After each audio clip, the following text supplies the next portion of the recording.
Ada seorang pengusaha besar berumur sekitar 65 tahun. Terkenal, asetnya tidak lagi terhitung. Satu hari pengusaha kita ini bertemu dengan seorang teman wartawan. Terjadilah dialog. Sang wartawan bertanya kepada pengusaha kita, "Pak, umur Bapak berapa tahun?" "Umur saya? Iya, paling sekitar 7 tahun. "Loh, 7 tahun? 7 tahun. "Anak Bapak berapa orang?" "Satu." "Satu saja?" "Satu saja."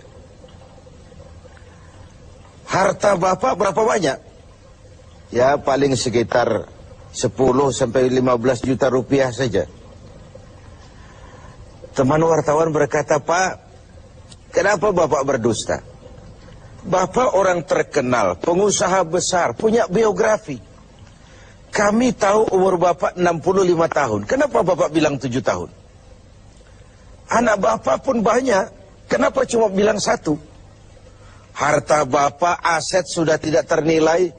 Kenapa Bapak bilang cuma 10 sampai 15 juta rupiah saja?" Senyum agak getir, sang pengusaha menjawab, "Kau benar, Nak. Umur saya kalau jumlahnya sih memang 65 tahun.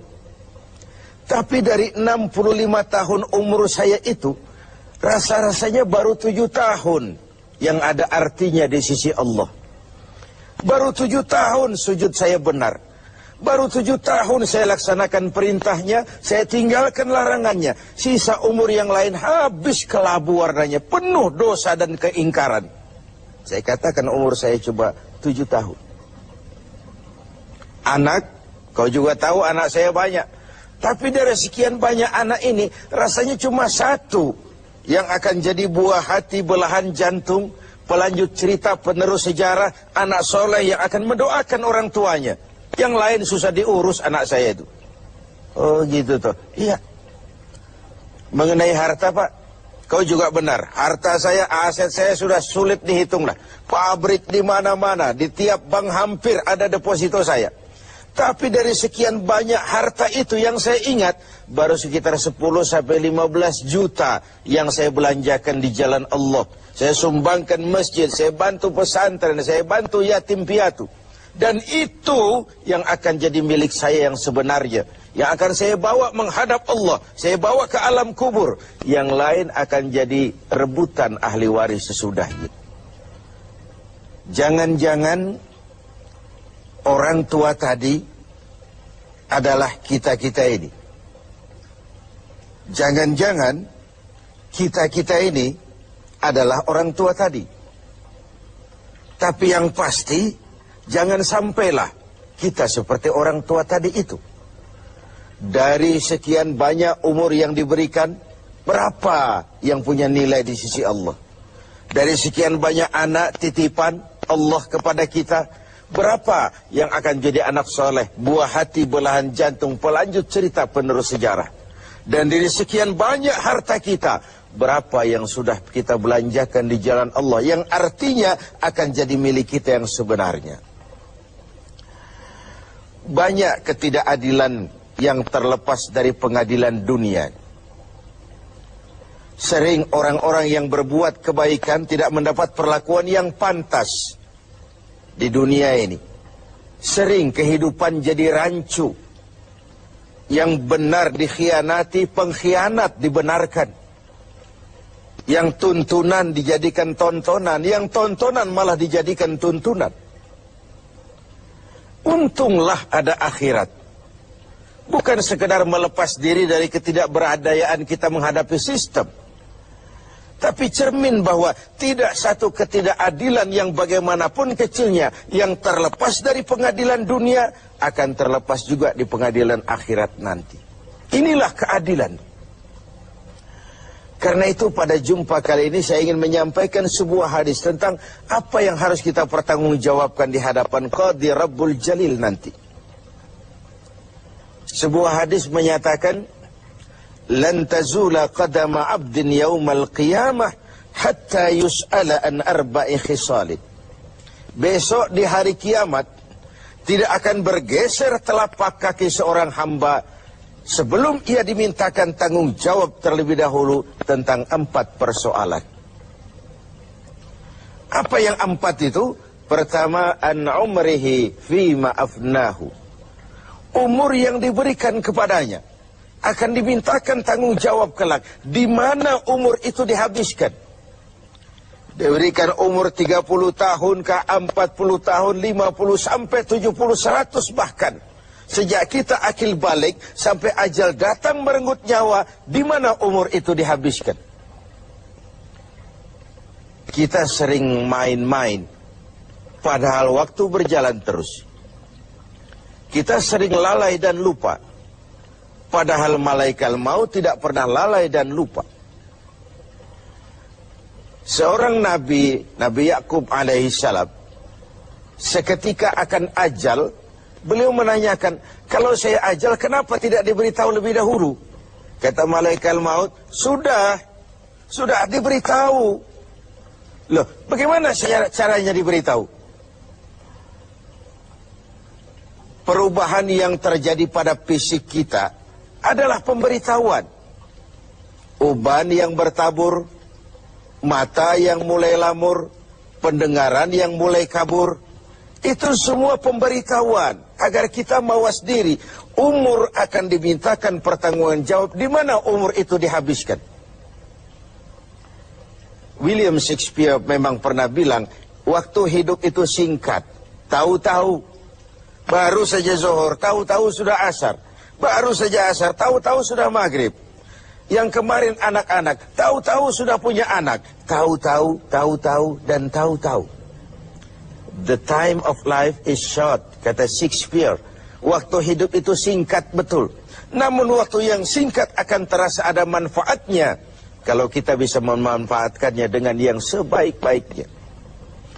Apalah umur panjang kalau cuma untuk menimbun dosa dan kesalahan. Lebih baik umur yang panjang tapi untuk mengkoleksi berbagai kebajikan. Inilah makna ucapan Nabi, khairukum man tala umruhu wa hasuna amalu.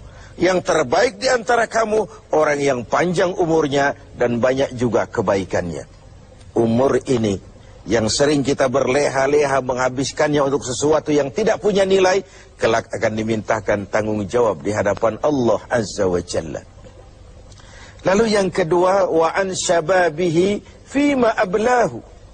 Masa muda, pernah diberikan umur muda. Di mana dihabiskan umur muda itu? Hura-hura atau untuk sesuatu yang bermanfaat? Dahulu ada seorang selebritis lah kalau zaman kita sekarang. Namanya Ibrahim bin Adham. Namanya Malik bin Dinar. Namanya saja sudah Malik bin Dinar, Raja bin Uang. Hidupnya jet set. Satu malam dia mengadakan pesta di rumah mewahnya. Datang seorang pengemis, bertanya kepada penjaga pintu, siapa yang punya rumah ini? Bos saya. Iya, Malik bin Dinar. Oh, orang kaya? Orang kaya. Selebriti? Selebriti. Dia hamba apa orang merdeka? Dia orang merdeka. Kalau hamba bagaimana bisa pesta sehebat ini? Orang tua itu senyum lalu bilang, sampaikan kepada bosmu Malik bin Dinar, dia memang orang merdeka. Kalau dia hamba bukan seperti ini pekerjaannya. Dia orang merdeka.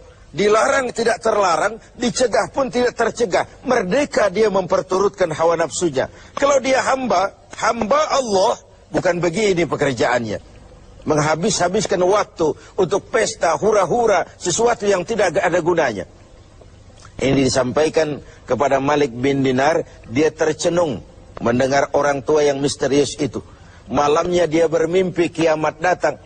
Dia akan dia masukkan ke dalam neraka. Karena itulah lalu dia bertobat dan kemudian menjadi ahli sufi yang terkenal, Malik bin Dinar. Masa muda akan dimintakan tanggung jawab. Yang ketiga, wa an ilmihi maza amilabi. Ilmu yang dimilikinya, kemana ilmu itu diamalkan? Untuk mencerdaskan orang atau untuk membodohi orang yang memang sudah bodoh? Untuk membimbing umat atau menyesatkan orang lain? Agar hamba menjadi hamba Allah atau agar orang menghambakan dia? Ilmu akan dimintakan pertanggungan jawab. Yang terakhir, wa an malihi min aina iktasabahu wa fima anfaqahu. Kita akan dimintakan tanggung jawab tentang harta kita. Dari mana harta itu didapat dan kemana harta itu dibelanjakan. Perhatikan yang terakhir ini. Tentang ilmu, pertanyaan akhirat cuma satu. Ilmumu kau amalkan untuk apa? Tentang umur, pertanyaan akhirat pun satu. Umurmu kau habiskan di mana? Tentang masa muda, pertanyaan akhirat juga satu. Masa mudamu kau gunakan buat apa? Tapi khusus tentang harta, pengadilan akhirat bertanya dua. Hartamu kau dapat dari mana dan kau belanjakan kemana? Dari mananya dan kemananya? Kadang didapat dari cara yang benar, tapi dibelanjakan untuk yang tidak benar. Atau bisa juga didapat dari cara yang tidak benar, dibelanjakan kepada jalan yang benar. Itu pun tidak mungkin kedua-duanya.